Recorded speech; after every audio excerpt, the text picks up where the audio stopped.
72-এর যে সংবিধানের বিরুদ্ধে মানুষ দাঁড়িয়েছে, মুজিববাদী চেতনার বিরুদ্ধে মানুষ দাঁড়িয়েছে, আওয়ামী লীগের এই যে ফেসিবাদের বিরুদ্ধে মানুষ দাঁড়িয়েছে, এই বিরুদ্ধে দাঁড়ানোকে সেখানে আমরা চাই স্বীকৃতি দেওয়া হোক। 31 ডিসেম্বর 2024 বেলা 3 ঘটিকায় ছাত্র জনতার উপস্থিতিতে 31 ডিসেম্বর 2024 এই যে 24-এর গণ-অভ্যুত্থান, সেটিকে আমরা আমাদের যে গণ আকাঙ্ক্ষা যে আমাদের তৈরি হয়েছে অভ্যুত্থানকে ঘিরে, এবং মানুষ যে স্বপ্নে এই 72-এর সংবিধানের বিপরীতে গিয়ে মানুষ যে রাস্তায় নেমে এসেছে, সেটির প্রাতিষ্ঠানিক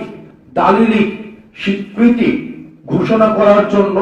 আমরা 31 ডিসেম্বর 2024 বেলা 3 ঘটিকায় ছাত্র জনতার উপস্থিতিতে শহীদ মিনার থেকে, যেখান থেকে আমাদের এক দফা ঘোষণা করা হয়েছে, ঠিক সেই জায়গা থেকে আমরা আমাদের প্রক্লেমেশন অফ জুলাই রেগুলেশন আমরা ঘোষণা করব। এবং এই প্রক্লেমেশন অফ জুলাই রেগুলেশনের মধ্যে আমাদের পরবর্তী বাংলাদেশের স্বপ্ন, আকাঙ্ক্ষা, অভিপ্রায়, লক্ষ্য এবং ইস্তেহার সেখানে লিপিবদ্ধ থাকবে। এটি কোনো দলের কোনো প্রক্লেমেশন না, এটি নির্দিষ্ট কোনো শ্রেণীর প্রক্লেমেশন না, বরং আমাদের এই যে ঐতিহাসিক যে আমরা প্রতারিত একটি প্রজন্ম, ঐতিহাসিক ভাবে আমাদের যে স্বপ্নগুলো ঐতিহাসিক বিভিন্ন স্তরে স্তরে আমাদের বঞ্চিত হয়েছে, আমরা প্রতারিত হয়েছি, এই প্রক্লেমেশনের মধ্য দিয়ে আমাদের এই বঞ্চিতের ধারাবাহিকতা যেন আর না থাকে এবং আমাদের গণমানুষের আশা আকাঙ্ক্ষার যেন প্রতিফলন ঘটে, সেটির একটি ইস্তিহার জনগণের সামনে, জাতির সামনে সেখানে ঘোষণা করা হবে। আমরা চাই